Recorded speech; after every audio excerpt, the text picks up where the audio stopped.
Happy Thanksgiving. Happy Thanksgiving. I'm glad you could make it. Yeah, of course. You look good. Thank you. Hey, can I come inside though? It's a little cold out here. Of course, come in. Smell good though. You have so much food.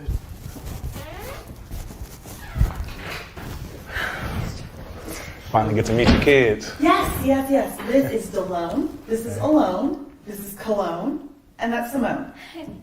How you guys doing? Oh, I'm Moses. Nice to meet you guys. Okay, would you like to say a prayer, please? Gladly. All right. Dear God, thank you. Thank you Thank you. so much for the plans you've grown for us to have this amazing meal that will replenish our strength. Yes, Jesus. Thank you for the roof over our heads that keep us dry when it rains. Yes. Thank you for the clothes on our backs that hide our shame. Thank you. Thank you. Amen. Amen. Bobby, here, can you get me some? Yes. Thank you. Corvette, Yeah. where the bird at? Excuse me? The bird. What bird? The turkey. Well, we have turkey tofu right here. It tastes just like turkey. What happened to just the turkey itself? Turkey? What? We don't eat that. Okay, what about the ham, the neck bones, pot roast? Ew. No, we don't eat animals. We're vegan. You vegan? Yes. Okay, what part of the country is that? Is that in America? It's not a race, silly. It's not a country. It's a lifestyle. Hey, you ever had any mac and bees? So mac and what? Mac and bees. What's V's? Vegan cheese. Corvette, can I holler at you for a second? Yeah, sure. Corvette, when were you gonna tell me you was vegan? I didn't know I needed to tell you I was vegan. You don't think it's Thanksgiving? You know I love to eat. Well, why do you think I made all this food? That ain't food. Turkey tofu? What's that? You haven't even tried it, Moses. I don't think I want to try something that sounds like it could sound like something else that it tastes like. Huh? Listen, if you sit down and feast with us now, I'll let you feast on dessert later. And that's not vegan. Yeah. Come on.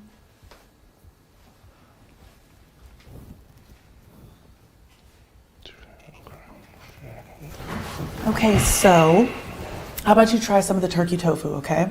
Okay. Alone? Can you get him some? Thank you. Give me some chips, please. So good. Love the mac and beans. It's Bob, huh? It's cold. It's cold. Do you want some oat milk? Oat milk. Oat milk? Oat milk. Sure.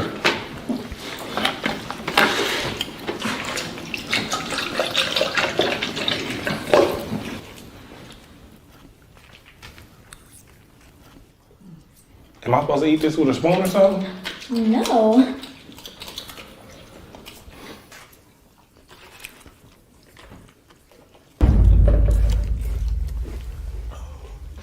Here, can you get me some? Moses, your plate looks kind of empty. Oh yeah, it's cool. Yeah. You gotta eat some of this stuff. Here, hand it to me. I'll do your plate for you. Hey, bro. You have to try this mac. Do I have to? Matter of fact, you should try all of this. It's so good. Yeah, give me some. Okay. That's enough. That's enough. Oh, make sure you get him some of that.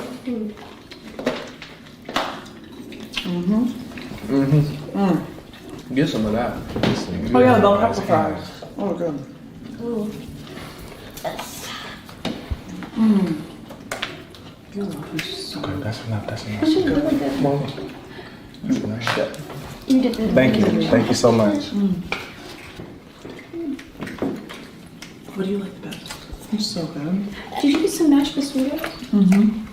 I love the mashed potatoes. Spinach is the best. It's so good. This map. Hitting right. It's almost like real cheese. Moses, what's wrong? This food good, man. Oh, I'm so glad you like it. I worked so hard on this. You're like a natural vegan. That is so amazing. Oh, sis, give him some of the spinach. Yeah, take the spinach. Oh, no. Stop. Man, y'all ain't had no ham, no turkey, no neck bones or nothing, man. I can't eat this stuff. Look, Corvetta, you fine and all, and you got some lovely kids alone, cologne, all the loans. But I need some real food, man. Wait, where are you going? I'm about to go get some real food, okay? You got the macaroni looking like sand Legos, the broccoli dirty as hell, the turkey look like dirty Jenga blocks. This look like throw up, man. I'm about to go get some real turkey, man. Subway, Ralph's.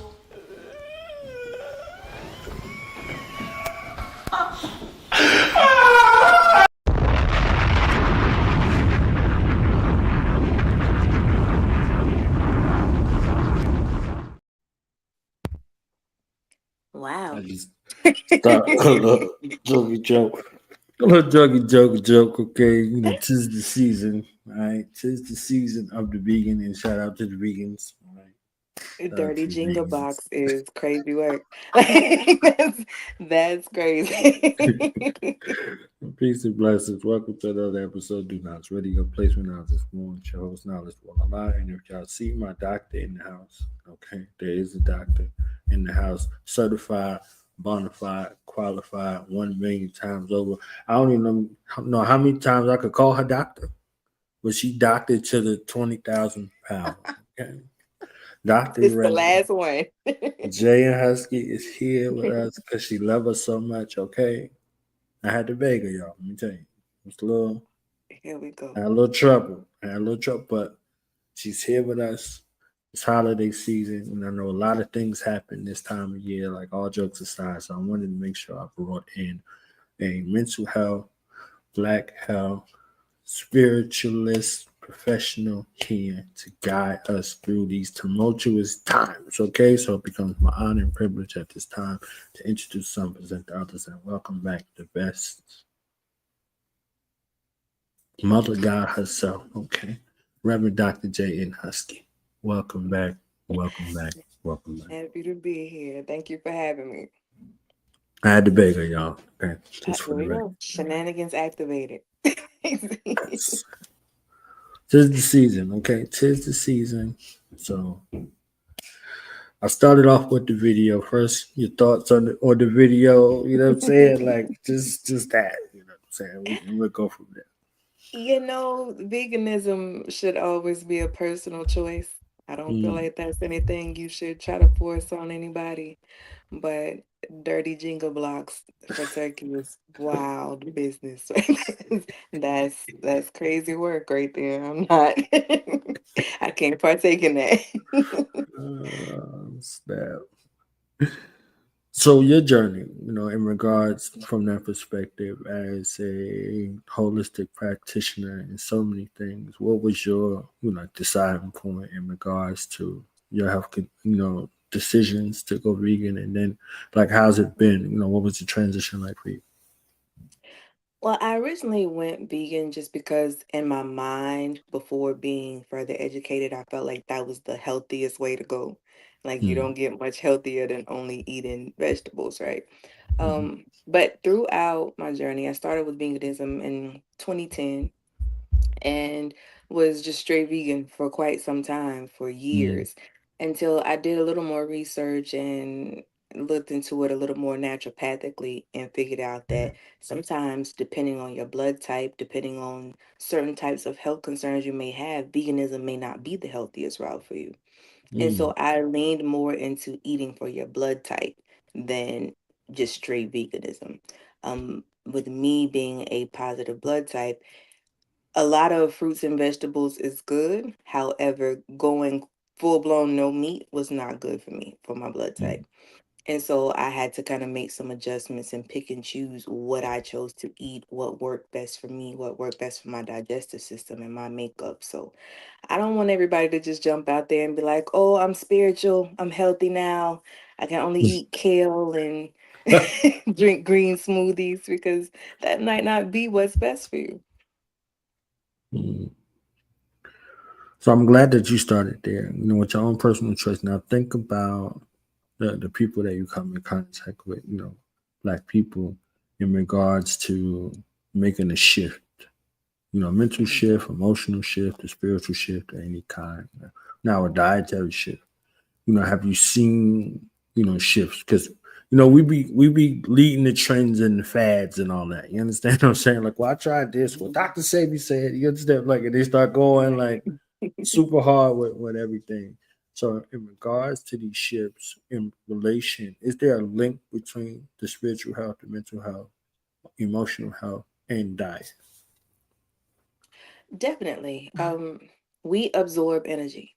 With Mm, us being melanated beings, we absorb all types of energy, whether it's light, sound, energy from our food, energy from the sun. We absorb energy. And so the best way to find a good way for you to eat is to think of what energy would you be absorbing from the food that you eat. And so if you are absorbing energy from eating a lot of beef, which Black folks in the South tend to love their beef and their pork, but a lot of these places that these animals are tended to or are even slaughtered and prepared are very low vibrational places. And so when mm, you eat that beef or that pork from that slaughterhouse, you're absorbing any fear, any angst, any pain that that animal may have had in it when it was slaughtered. And so think of it that way instead of just saying, no, I don't want to eat meat. If you choose to eat meat, look into where you're getting your meat from. And mm. that way you're a little more conscious of what you're absorbing energy wise. Okay, okay. So, in your work as a holistic therapist, we call you the trap therapist because you be in the trap with us. You understand what I'm saying? Dealing with all kinds of people, all kinds of energies, people, places, things from everywhere. What kind of precaution would you say people should take in regards to interfacing before we get into family? Because we're kind of crawling our way over into the family dynamic, but interpersonally, in regards to interacting with people, especially around this particular time of year. I think understanding that your personal choices are your personal choices, and there's always workarounds. Don't go to the family dinner fussing at everybody else because they want some fat back in their greens and whatnot. That's their choice and that's their preference. You just can't eat it. If that's your personal set of beliefs and what you've Mm, decided for yourself, that doesn't mean that that applies to everybody around you. And so for me, there's certain things that I don't eat. If I go to a family function, I just simply don't eat those things. I eat the other things that are available, or I prepare things for myself, and it goes over smoothly. I'm gonna have a uncle or two come over there like, girl, you ain't got no meat on that plate, but I'm cool with that. That's to be expected in the South. But that's the main thing. Going into it, knowing ahead of time that there may be things there that you don't eat. Focus on the things that you do. Make you a plate of sides if you don't want any meat. If you don't want no pork on your fork, then you stay away from it. But don't go in full throttle preaching at everybody else about how they shouldn't eat it. Now, did you go through any of those transitions? I know some folks they go through those types of transitions where they go on they crusade or however it Mhm. goes in regards to that, or did you get it the other way from your family? Like, oh, this one don't want it. I raised you on it. Whatever it was. Like it was. Was there any kind of space of transition for you in that kind of case? I never really went on a crusade to try to win people over to a healthier lifestyle. Mm, I try to meet people where they are. and let them Mm. make their own choices as far as that. But I was definitely met as a Southern woman, as an African woman. I was definitely met with a lot of questions, a lot of adversity from my family. Like, some of the cousins was like, "Oh, she thinks she Erica Badu now. She done went and got all spiritual, and now she don't want no fat back." I'm like, Uh, "Excuse me for wanting to be healthy," but I had to deal with that, and I still had to deal with that. They're mm. gonna crack a joke or make a comment, but again, it's my personal choice. It's not something that I choose to force on others. Now, what about your children? Oh, my kids are very different. My son ain't got a vegan bone in his body. If Mm. I won't even say he'll eat anything he can kill. If it's moving too slow, he'll eat it. Like he's Cairo is definitely a carnivore. Now, Kimani, she's closer to more of a vegan lifestyle, but she has very different reasons for why she Mm. doesn't want it. She does not like to eat beef because cows are cute and she likes their Mm. eyelashes. So she Okay. has her own reasons, not necessarily rooted in her spirituality or health consciousness. She's just cows are too cute to eat, apparently. They're cuter than chickens and pigs, I guess. But um, I don't force that on them. That's something that I learned from my own childhood, to let my kids make their own choices, to let them explore different things and pick what they want to eat for themselves and what they want to believe or what they want to practice for themselves. Perfect segue. The conscious police is out. You understand? They out Mm, there with their badges and their AR-15s. Like, they out there mhm. shooting. You see what I'm saying? Do you have a word for the conscious survivors? Folks who looking to, navigate through the conscious police waters. Mhm. There's a such thing as being too woke. Sometimes some of y'all woke brothers and sisters need a good nap. I guess go lay down for a little bit. Um, my thoughts have always been, if eating a chicken wing is going to lower your vibrations, then your vibrations were low to begin with. If celebrating certain holidays, whether they be European based or otherwise, is going to affect you spiritually or make you less of a spiritually sound person, then you weren't spiritually sound to begin with. Mm. And so I'm not a fan of, the woke crusaders that go out here with their megaphones and want to preach to people about what they can and can't do. And y'all still celebrating Christmas. We supposed to be celebrating Kwanzaa. And if they knew the Mm. history behind that, they wouldn't want to celebrate that either. So I'm not really a fan of all of that. I'm really big on people having a freedom of choice, informing people if they're open to the information, but never being forceful with it. Because what makes you any different than some of these more European based spiritual belief sects if you are being forceful in your delivery? Mm. Now, did that come with time? Did you automatically go? Because I know you had a conscious journey out of this world. You understand what I'm I saying? did. I definitely did. I was Sister Soldier through and through for a minute there, but my grandma always told me that you catch more flies with honey than vinegar. Mm. And I like to observe people and their behaviors. And I noticed a clear difference in, let's say we have leaders like Martin Luther King and Malcolm X, and we have leaders like the Huey Newtons and all of them. Um, your delivery is a direct reflection of the type of people that are going to follow what you're saying. Mm. If you come through super militant, super forceful, someone who is naturally rebellious and already trying to escape a religion or a situation that's being forced on them is going to automatically reject that.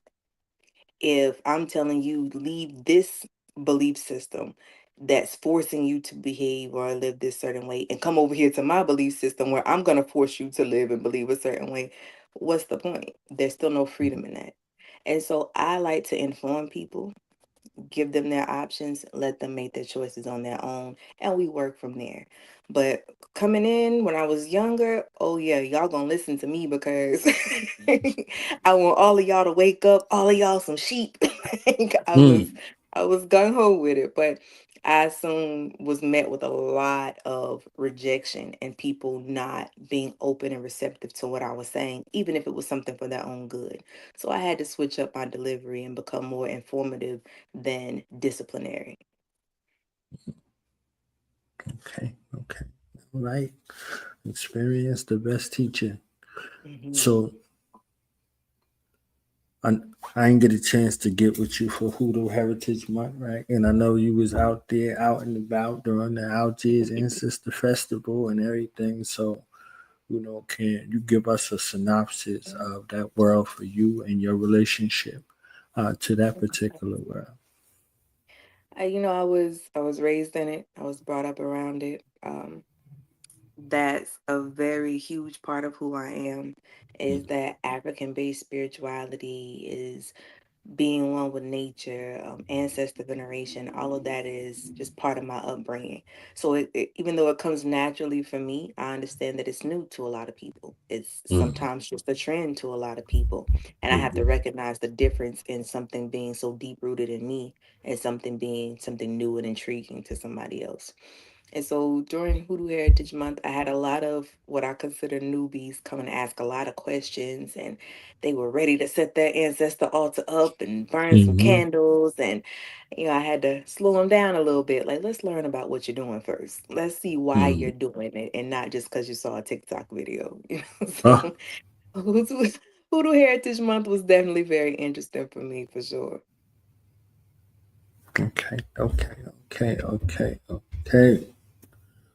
So now let's delve into some of the other sciences. As a practitioner in the ATRs, like, what's your assessment of the ATRs from when you first started thinking about now, and with the newfound or refound interest of folks, whether it's via TikTok or whether it's mouth to ear, have it comes, what would be your gauge or grade in regards to these traditions now? I think that sometimes it gets watered down, which Mm, happens in a lot of spiritual paths where we try to make things more palatable. We try to make things easier to swallow for people. And so we'll mm, give them a watered down version of it because it fits what they came from. And unfortunately, I feel like a lot of, and no disrespect when I say this, people, but Black church is like ATRs and Jesus face is what I look at it as. mm, I feel mm, like it's African traditional religions, it's all of our practices with the altars, with the baptism, with the singing and the shouting. All of those things are rooted in ATRs. And we just kind of incorporated them with the Christianity that was forced on us to make it a mm, little bit easier to swallow. And I want for people to notice and take note and acknowledge that they're a whole lot more alike than what either side wants to admit. And so you may be a prophet or a prophetess in the Black church, and then in an ATR community, you're a seer or a medium, mm, um, or you may be a healer or someone who is in deliverance ministry in the Black church, and you come over to the ATR side and it's more Reiki, it's more energy healer, it's more of a laying of hands, and instead of just a casting out of spirits, it's casting out energy. But it's the same thing. It takes the same faith behind it. It's the same practice. We just dress it up differently. So I think I want more people to acknowledge the similarities instead of focusing on the differences. mm. So, how many times did you hear you going to hell for? Oh, I still hear that quite a bit.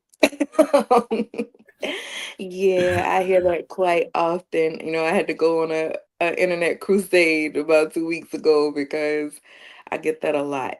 And Mm, now that my children are getting older, unfortunately, some people who are not well versed in what it is I do and what it is that I practice, um, take that out on my children. They may not want their kids to spend a night with my kids because mama the crazy voodoo lady. So mm, I have to address that quite often. But I always tell people who come at me with that "you're going to hell" vibe of, is it your heaven or hell to put me in? Like, are you employed by these places? Or are you the bouncer at the door that gets to tell me if I get in or not?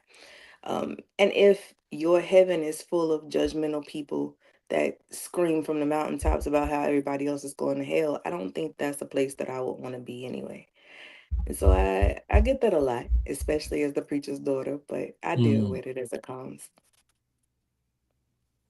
That's real. Oh man.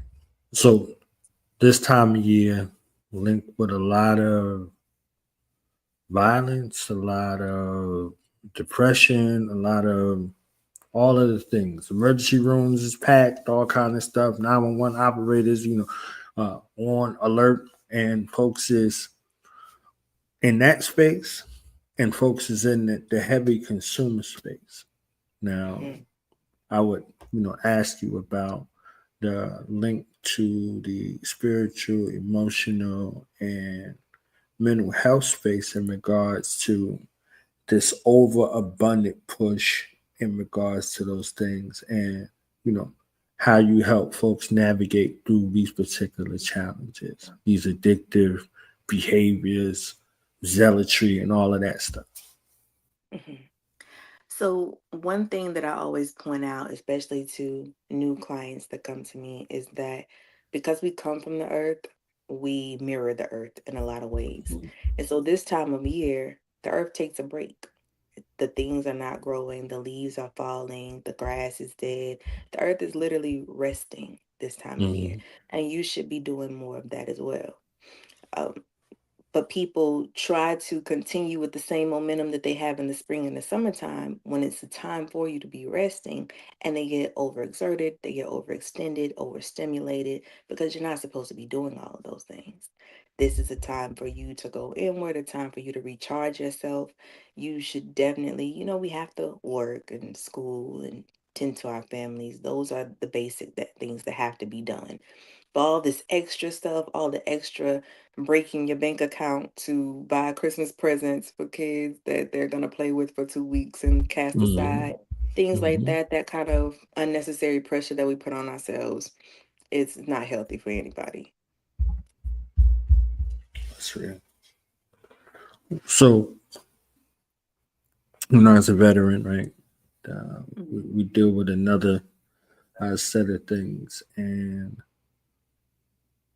can we discuss healthy coping mechanisms, for families, for veterans, for some of the people that are out there to, kind of navigate through this space, but also, going into 2025. I ain't talk election, right? That's his own set of, you know, That's its things own and mess. folks that's associated with that. I might touch it for a second, but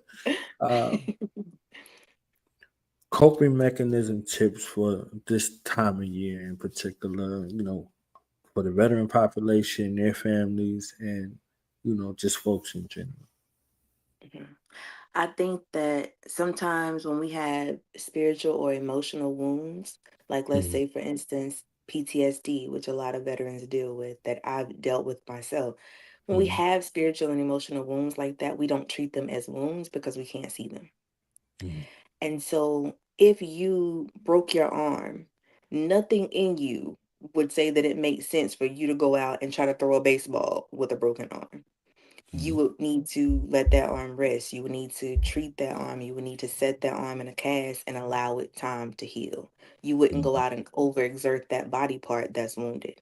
In the same token, when you have an emotional wound, you can't go out and overexert your spirit or overexert your heart if it's Mm-hmm. wounded. You have to give it that same tending to, that same rest, that same grace to heal. And I think that we don't do that when we have those emotional wounds. And what happens to a wound that goes untreated, it sometimes gets infected. And that infection can spread to other areas. And that's what happens with emotional wounds. We leave them untreated, or we continue to overexert those parts that are wounded, and that infection spreads to other parts of our lives, other parts of our bodies, our spirits, just our framework. And so treating it like you would a physical wound is the best advice that I can give veterans or anyone dealing with seasonal depression, dealing with trauma, PTSD, making sure that you understand that it's you being hurt in some way. It's not something for you to keep pushing through like the military teaches us. I used to cringe every time I would hear a soldier say, pain is weakness leaving the body. Absolutely not. It absolutely is not. Pain is pain. It's an indicator Right. that something is not right. It's your alarm system for your body and your spirit saying, hey, this is not okay. And so you have to stop and you have to treat it as such. And I think a lot of us don't do that. Well, yeah, suck it up and drive on became the religion. You know, that was the religion right there. And you know, one thing that I noticed in the uniform was, you know, they would discourage you from going to sick call, right? And they would be in there. They would be in there. Right. Them higher ups, they would be in there all day, every day. Absolutely. You get your medical records, it's like this. You see their joints, it's like that. You know that, and you know every little thing that happened with them, they go get checked out. So you know the paper trail in regards to documentation, in regards to your ailments, you be hard pressed on the other end, seeing what that is, and you know nobody sits you down and tell you, hey, you need to take care of yourself. But you're in an environment that's designed for that, to give you a gas mask and a rifle. You see what I'm Right. saying? They give you Kevlar, they give you body armor. Like the entire space is orchestrated like that, yet they don't walk you through the proper steps and saying that's what they're there for. You see what I'm saying? You know, the medical clinic is there for that. You know, the psych people, they're there. That's their job. They're there for that. If nobody comes to them, what do they have a job for? You see what I'm saying? Right. So they, that's not something that you're acculturated in. You know, you looked at as weak or substandard if you go to the medics and come back with a profile. Or you go see the docs and you come back with, you see what I'm saying? So you looked at as ineffective versus holistically what that means for you in life. You know, increasing your survivability. If you got to go get checked out, you got to go get checked out. So Right. it was just really interesting, you know, going through those things and all that, and you know, that becomes promoted from the lowest level to the highest level versus the opposite. You know what I mean? So yeah, it was interesting, very interesting. I ain't never I not definitely going. had my run-ins during my time in the military, of being told not to go to sick call, Mm-hmm, being told to suck it up, to push through. mm-hmm, And I was complaining to my commanding officer for about 3 months of stomach pain. Kept complaining of stomach pain, and it was getting to the point where I wake up in the morning and I can't even stand up straight all the way because it's so bad. And they just brushed it off. They actually gave me some pills in the emergency room for basically indigestion and told me that that's what it was. We went on a ruck march, and in the middle of the ruck march, I felt a sharp pain that hit me so hard I fell to my knees and I blacked out. When I woke up, I was in the hospital and had just had emergency surgery because I had blood clots in my lungs. And if I had gone 3 months before, when I was first feeling these pains and this discomfort, then of course it could have been taken care of much easier than that. But now, all this time you didn't want me to go to sick call, now I can't come to formation for 3 months because I gotta heal. When you could have just let me fix the problem initially instead of writing it off as a weakness. playing them games. Sheesh, sheesh. All right. Mhm. So now I'm gonna ask about the election situation. Not a Whew. voting You sure situation, you just want to the do this? elections. Yeah, You yeah. want to do Might as well go into it, okay? Because I mean, 2 weeks of the same bird, right? Uh, this? did the inquiries your way kind of increase, decrease? You know, how did you navigate the election/election season from a client perspective, mental health perspective, families perspective? You know what I'm saying in regards to that. Just curious from that vantage point. I am not people's favorite person to talk to. when it Mm, comes to American politics, because I have very cut and dry thoughts on it. I don't have a lot of gray area there. I feel like right is right and wrong is wrong. And mm, I think that voting for someone like Trump does not necessarily make you a racist, but it does mean that you're okay with a racist being the president. And so it mm, makes me kind of give you the side eye. Um, I think I got more inquiries and more frustration on my end from the Black community and their thoughts and their comments about Kamala Harris. A lot of uninformed comments, a lot of the super woke kale smoothie drinkers that were just spreading a lot of misinformation that I was like, Google is free, bruh. Like you guys, these are things that you can look up. And instead you want to listen to the guy with the made in China dashiki on TikTok that's telling you which way you should vote. Like mm, that bothered me. But more than anything, this election season taught me that America would rather have a felon, a rapist, a bigot as a leader than a Black woman. And that says a lot about how they feel about us in general. Politics aside, it's the way this country views Black women. And mm. so, yeah, it showed me some things for sure. Very, very interesting. Very interesting indeed. Okay. Very interesting indeed. So politics to the side. We discuss spiritual. We discuss diet. We discuss family. We discuss holidays. We discuss the conscious police and all of that. Now, let's talk about you from the academic standpoint in the House of Blanco, and class was in session and the students and everything. Let's talk about you and what you build and you know how that journey has been since you first opened the doors of House of Blanco to now. What has it been like for you? When I first started House of Blanco, it I was seen just that basically. side, by the way. I see you. You saw? You saw? It was basically, a lot of people would come to me asking me to teach them things. Mm, And it became very apparent to me that not a lot of people had that luxury that I had of having aunties and grandparents that mm, pass certain knowledge down.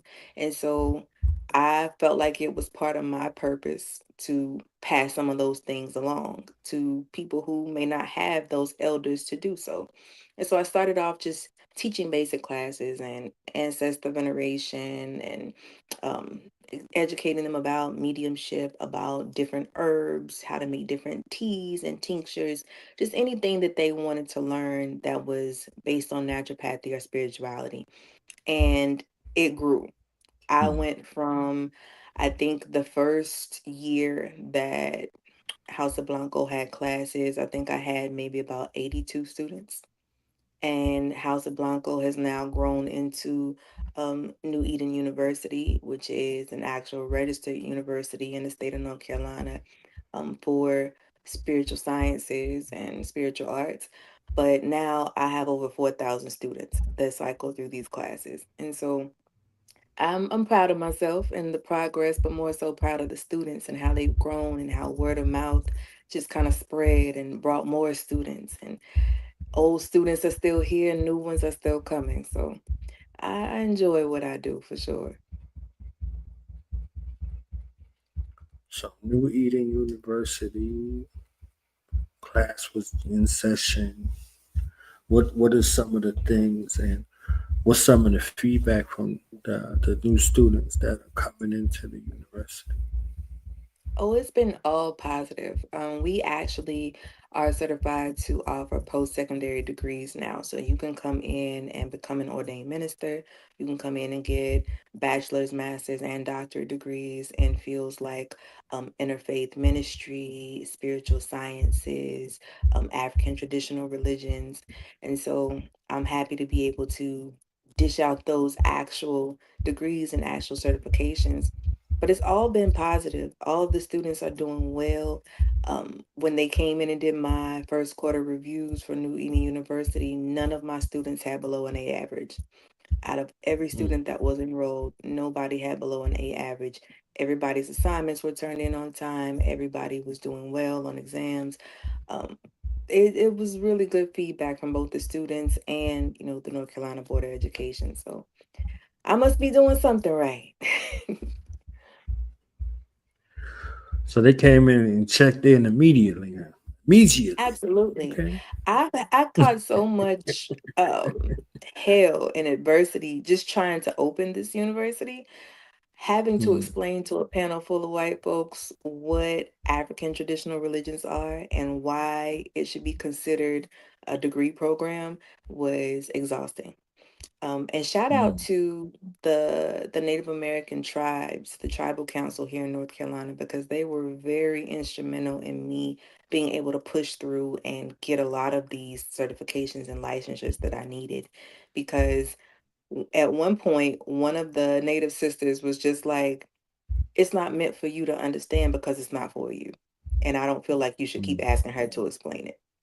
And on the inside, I'm like, oh no, that's right, sis. But on the outside, I had to stay composed. But it took some fighting to be just recognized as an actual path of ministry or an actual spiritual foundation because they looked at it more as a hobby than actual A religions. novelty. And so yeah, exactly. And so, when you're telling someone that you want to teach a program in voodoo or in hoodoo, and they're like, "Oh, you mean like Chucky, like raising a doll from the dead?" No, lady, that is not what we do.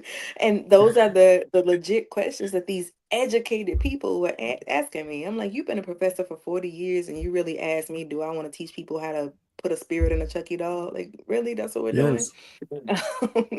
So it was frustrating, but I stuck with it and I'm glad that I did. Now that's deep.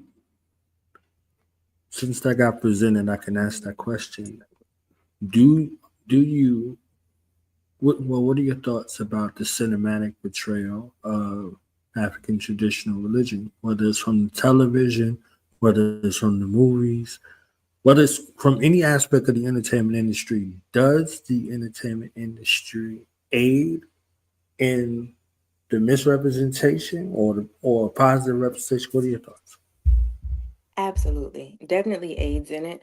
And I used to get really frustrated by it. I used to get mad when I would see these shows like American Horror Story and movies like Chucky that made it this spooky, eerie type of thing, because I felt like it painted us in a bad light. And I had to have an elder actually sit me down and explain to me. And she told me that she's like, well, that's what we wanted to happen. And I'm like, who is we? Because I didn't want this to happen. What do you mean? She said that back in the day, we wanted people who were not melanated to be afraid of it because it's not theirs. We wanted to have some kind of weapon to ourselves that they feared because we didn't have any other way of fighting back. And she's like, yeah, we wanted them to believe we can whisper a chant over them while they sleep and they won't wake up the next morning because it was the only way to defend ourselves at one point in time. So they're scared of the root workers. They're scared of the witch doctors. They're scared of our medicine men and women. And so we started that planted that seed of being afraid of it to keep people away from it that shouldn't have been dabbling in it. And Hollywood just kind of picked it up and took it and ran with it. So this is one of those things where I kind of got to take the good with the bad. It's effective because it keeps people who are either weak-minded or not melanated away from it, for the most part, but it also can discourage people who probably should tap into it from tapping into it because they're afraid of it.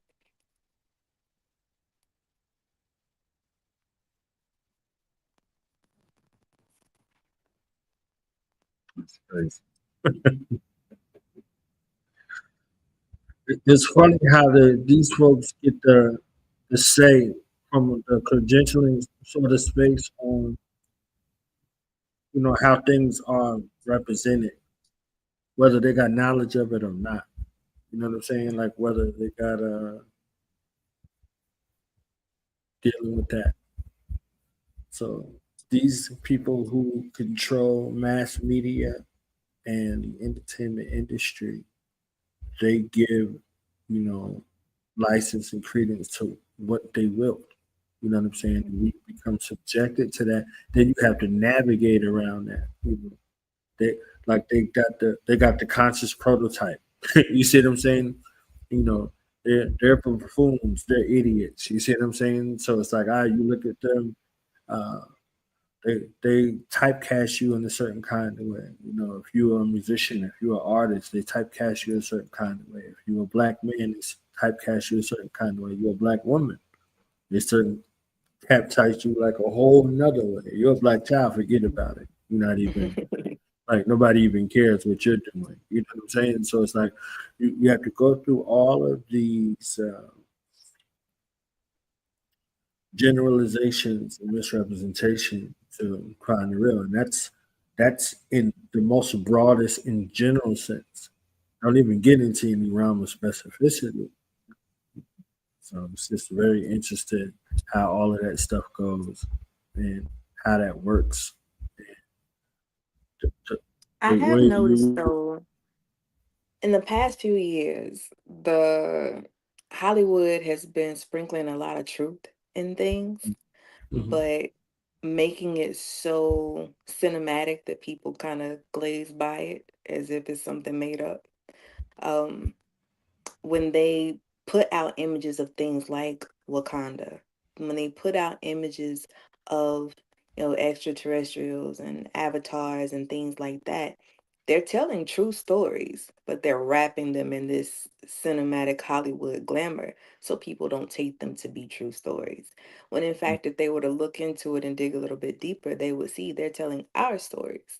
They're telling exactly who we are, exactly what we're capable of, but they're, instead of attributing it to just Black people or people of African descent, they would rather give it to a blue alien creature that lives in outer space. But it's our stories.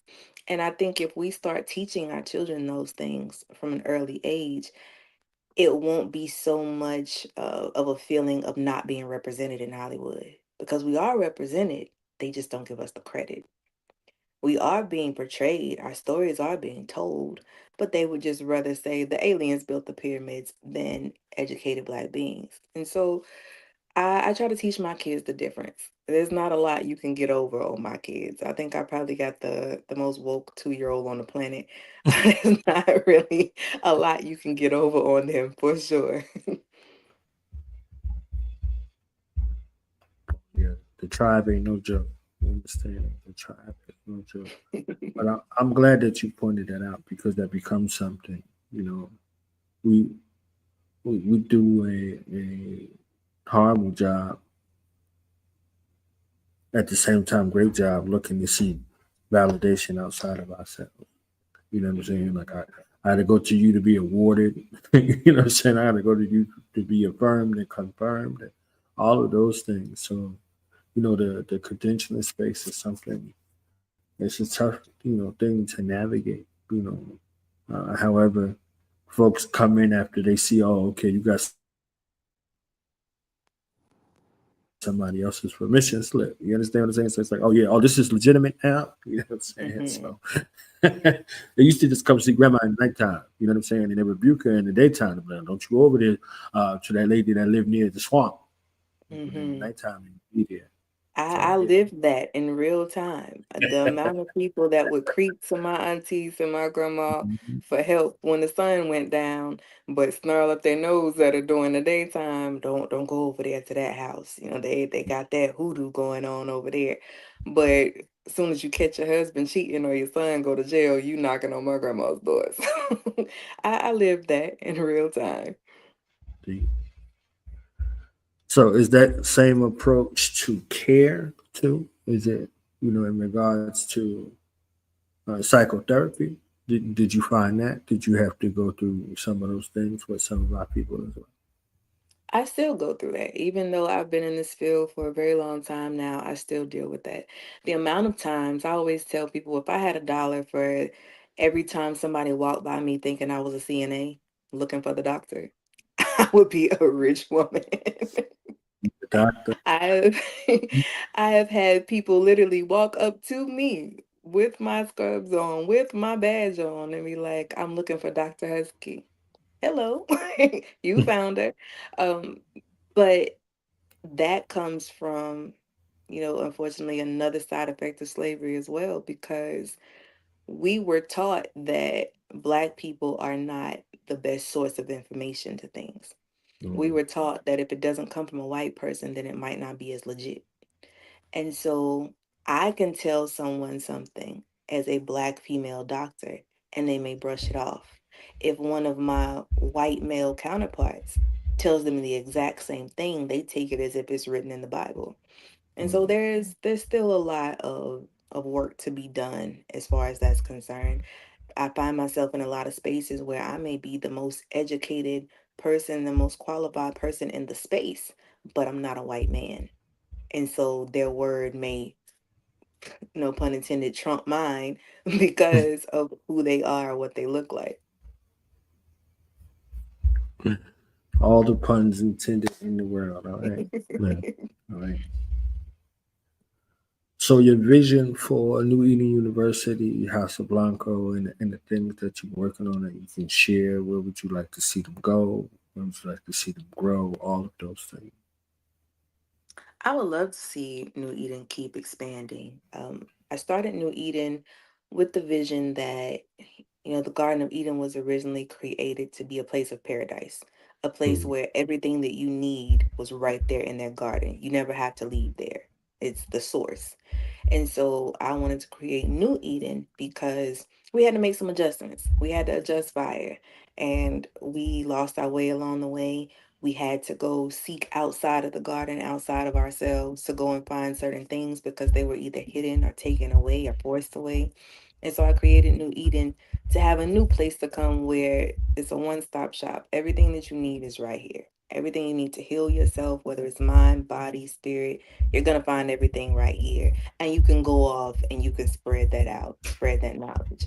So I hope to see it continue to grow. I hope to see more students enroll for sure. We have more degree programs getting developed and certified as we speak. And so I'll have my first graduating class in summer of 2025. So I'm definitely looking hey, forward to that. So yeah, I'm hoping it'll keep growing. okay. Summer 2025, they're gonna be throwing up their graduation Absolutely. caps. All right. We gotta talk to some of the students, after they graduate, and I'm sure they would love that. have them share their experiences. Okay. So definitely keep me in mind as Of well. course. So a final word as a black woman, as a mama, well, as an auntie, you know, as mother to God, for the family, for the people, one more call to action of where people can find you and whatever you want to promote. Final words would just be, in this time and in this season, it's very easy to fall into these dark spaces. Make sure that you have someone you can reach out to. Make sure that if you feel like you're in that dark space or you feel like you need a helping hand, you feel like you need assistance, that you're not too prideful to reach out to somebody. We have the suicide rate goes up tremendously this time of year. And a lot of people always think that suicide rates are low in the Black community, and they're not. They're on the rise in the Black and Hispanic community. And so I want for us to make sure that we're paying attention to our bodies, paying attention to how we feel, to how our energy shifts, and getting some help if we feel like we need it, and not being ashamed of that. Um, as far as promotion, of course, I'm teaching a class next week on the power of Psalms, how we can use Mm, Psalms in our manifestations and our spiritual work. So it's going to be a pretty fun class to incorporate scriptures. For those who don't know, the book of Psalms in the Bible is literally a book of spells, a book of manifestations. And so teaching that class that I'm looking forward to because they've been asking me for it forever. And the next class coming up will be revisiting teaching the Tut language. That is a lost African American language that I feel like is going to be really important for a lot of us to learn in this space and time now. So definitely stay on the lookout for those, register for those, and we'll have fun learning. Definitely. So we'll be back next week on Tuesday. Gonna do something a little different with the doc. Okay, she's so gracious. I ain't have to beg her. I don't know if I should be nervous. I ain't have to beg her. For this one, I ain't have to beg her. What? You admitting you didn't have to beg me? All It's right. gonna snow today. It's snowing right now. You see that? It's snowing. So outside of it snowing. Anyway, definitely we're gonna do 21 questions. So I'm excited to be able to embark on this journey. It'll be my second episode with 21 questions, and nobody more bona fide and qualified than you. Okay, because I answer your questions because I don't want no smoke with you. So thank you again for your time, for your love, for your care, for your guidance, for your jewels, for your knowledge, your wisdom, your understanding, and thank you for you. Good doctor. Thank you. Reverend. Thank you for having me. I'll see you guys on Tuesday. Yes. We out, y'all. Peace. Everything's a vibe. Like, this is science. Everything's got its own frequency. We know that energy is neither created or destroyed, it's merely transferred or transformed. When we speak in energy. I don't even think people pay attention half the time in conversation when I say, I feel you, I feel you, I feel you. You said I read your mind the other day, but baby, we are just connected deeply in another way. That telepathy connection, energy that's manifested through that melanin, electric currents traveling kinetic. What you thinking? Call my mama. But my mama calling me. Coincidence, no higher common sense. I call it ESP. We are magic. While this world's unraveling, 5G cannot limit our ability to traveling. See, I'm on another level, dirty digging. Homie, get the shovel. I'm a rebel in this motherfucker, dancing with these demons. Got them screaming. This world is planting fear inside us. Clearly, I'm just over all the brainwashing. Time to wash your brain of all the pain, of all the stress, all the lies you told yourself. Open your eyes and realize you're a diamond in the rock. Don't let them tell you what you're not. It's time to show the world all this magic that we got with telepathy. So hear me clearly. For me, language is liberation. The words that we have, they define and describe the very things that free our mind, but only when we choose with intention and pay attention to the frequency of the words that we use to construct our realities. Who do you say that you are? I am. I am. Those two words alone are the very beginning to a powerful sequence of awakening yourself to who and all that you are, have been, and will be. We talk in frequency.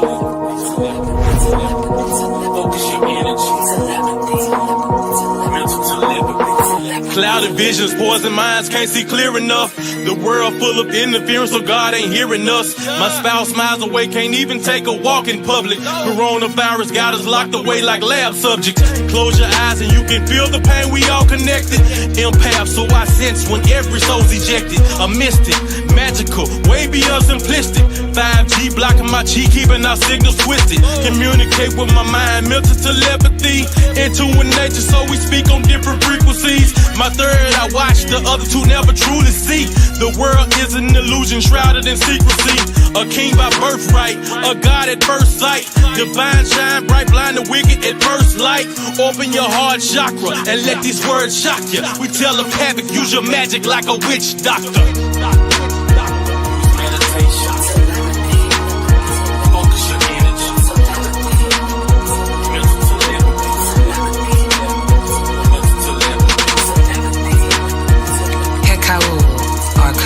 Or ancient Egyptian words of power that speaks to the soul. I command your soul to listen. Nukta chaz un mesura aritun ak em ta tema'u. Nukta chaz un mesura aritun ak em ta tema'u. Nukta chaz un mesura aritun ak em ta tema'u. Nukta chaz un mesura aritun ak em ta tema'u.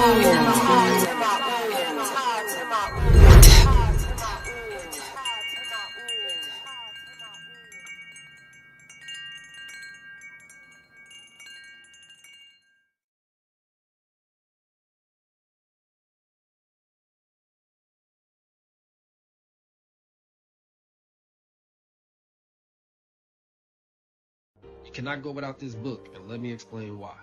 Voices of the Diaspora, written by Knowledge Born Allah, takes you through countless and countless different blacks. From our scholars, our warriors, our great sisters, and even entrepreneurs. It speaks to the past, the present, and the future. There's even an action plan for us that are serious about businesses that we wanted to take on. Entrepreneurship is one of the first things that he speaks about. And if you're an avid reader, this is a 5-part series. So this is not only a great resource for ourselves, it's a great resource for us as parents. We can teach it and incorporate it into our lesson plans for our children.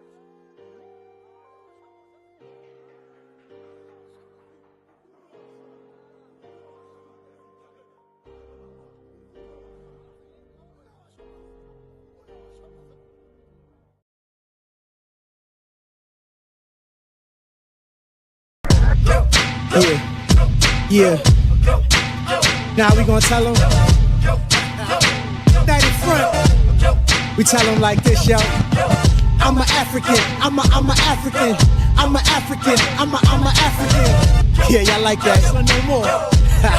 This man's mind is open. I'm a African. I'm a African. I'm a African. I'm a. Let's get back to the motive is best developed by recognizing the common enemy.